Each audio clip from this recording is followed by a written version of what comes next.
So next, we'll talk about market players. Who are the market players and who participate in the Forex market, okay? So who trades the FX market? The FX market can be traded by anybody interested in trading the markets. But let's break it further down. Although anyone can trade the market, there are categories in the Forex market. These categories are usually in the form of a pyramid as shown in our course book and are responsible for the 6 trillion volume traded, okay? So the people at the top of the pyramid, we've covered this in our book. If you have our book, you can see it much more clearly.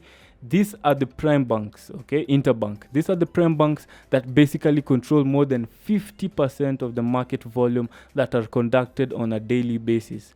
They include banks such as Deutsche Bank, Barclays, Citibank, JP Morgan, and HSBC, among others, okay?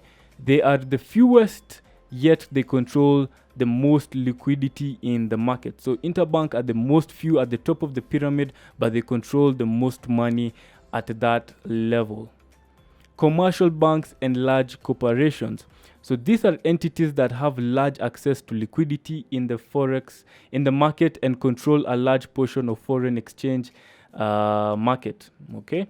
Large corporations are always looking to exchange their currencies in order to fulfill business transactions in other countries. So if you look at an example like Apple, Google, Amazon, such people, whenever they're moving into other countries, because they're from America, let's say they're going to Europe or they're going to China and they're going to make a big deal, they need billions and billions of money. So whenever they're doing that, they also have to transact in their native currencies for a better and smooth transaction. So this process also causes liquidity in the markets, in the Forex market as a whole, okay? And now who facilitates that? The interbanks. So these banks, Citibank, Barclays, JP Morgan, HSBC are the ones who facilitate that. So these companies couldn't be able to facilitate such transactions without the banks, and that's why the banks control the most liquidity when it comes to Forex market.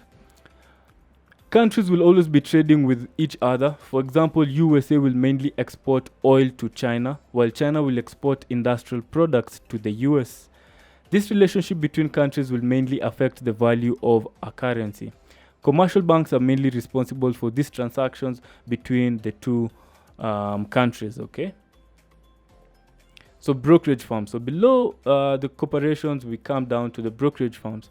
A brokerage firm is a financial institution that facilitates the buying and selling of financial securities between a buyer and a seller.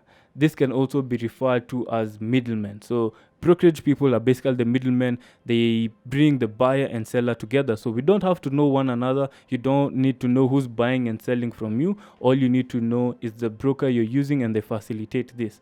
So examples of brokerage firms include Paperstone, Scope Markets, FXCM, XM, Hot Forex, Owanda, and much more. There are many, many brokerage firms around the world, and different of them control different amounts. Some are big, some are still starting off. So below that, now we come down to hedge funds. So who are hedge funds?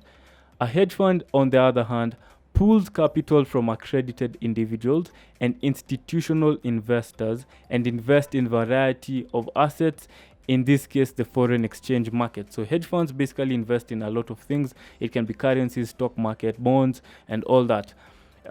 Examples of hedge funds include Bridgewater Associates, Renaissance Technologies, Tudor Investment Corporations, and many others. So these are people with a lot of capital pulled from accredited individuals, and they're able to trade for you. And at the end of every quarter, or every half of the year, or every end of the year, they share a certain fee with you. It can be 3%, which is basically managerial fee, and 30% for the profits they've earned on top of that.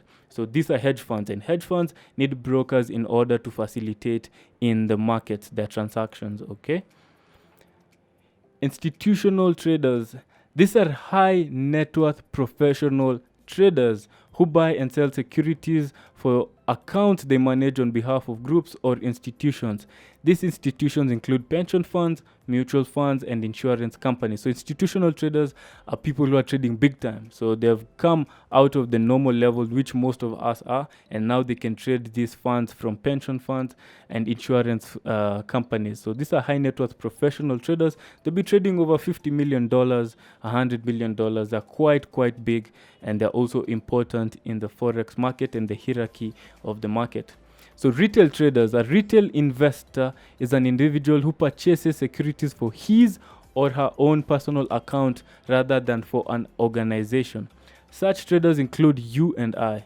We are at the bottom of the food chain. Okay, so get that in your head from the very start. We are the bottom, so we are the most people, and yet this money that people trade from the retail level normally gets its hands back to the people at the top of the level. Okay, so retail traders are the most number but control the least amount of capital in the Forex industry. So you and I are basically Forex trader. I mean a retail trader. If you're just starting off, we are retail traders. So it's good to understand that this is the hierarchy, and slowly you start climbing this. Once you become a good trader, you become from a retail trader, you become a professional trader, then you become an institutional trader. Then now you can become start a company and become a hedge fund or a mutual fund, depending on which one you prefer to start. Retail traders are further broken down into 3 categories based on how long an individual trader holds a running trade at any given time. Okay, so these types of traders include a position trader, a swing trader, a day trader, and a scalper. Position trader. A position trader is a trader who trades and holds trades for a long period of time, usually more than 2 months to 2 years. Okay. Position traders are said to trade mostly from the influence of the fundamentals. What are fundamentals? Basically, these are the news and other factors that affect the currency of a country, okay? The currency of a country. But in a few cases, their trades are solely based on technical analysis. Technical analysis, which we'll get into it, is pure market price and market action. So basically just looking at the charts, what we'll get into later on in this course. Okay, so those are position traders. They take trades for 2 to 2 years, 2 months to 2 years. Anything more than that, you're basically transitioning into an investor, because investors hold money for the long term. Next, we move on to the swing trader. A swing trader is a trader who holds his or her trades for more than a day and not more than 2 months. Okay, so you can hold your trade for more than a day, but the most you can hold it is for 2 months. Some people consider holding a trade more than 1 month or 2 months as a form of position trading, but it depends on the underlying conditions that you're trading in. Okay, the market might be moving sideways for a long time, and you're still holding that, which can force you to hold it for about 2 months. So it depends. Swing traders are mostly known to hold a running trade for a couple of weeks. So we can hold them for a couple of days. Personally, I'm a swing trader, so I'll hold my trades for more than a day, maybe a whole week, 2 weeks or so. If we move on now, we move on to a day trader. Basically, a day trader is a trader who takes 1 or more trades within a single day and exits the trade before the day ends. So if you take a trade today, before midnight today, you're already out of that trade. These are day traders, and that's what they do. And below that, we have scalpers.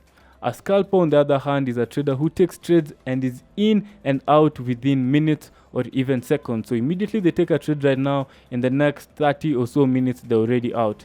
Scalpers are basically known to hold trades for less than an hour, and they aim for a very small change in price of the underlying asset. So depending on what they're trading, they just take trades within minutes to seconds, and they're already out of that trade. So the next thing we'll look at is terminologies. Hello traders, you have just completed the basics of Forex trading. To advance your trading career, you need to learn advanced technical analysis, risk management, and the psychology of trading. So buy our legendary advanced course and develop these trading skills. As a legendary student, you will get one-on-one access to our mentors, a copy of our course book, over 30 hours of trading content, and you'll get funding of $1,200 to kickstart your trading career. So click the links below to begin.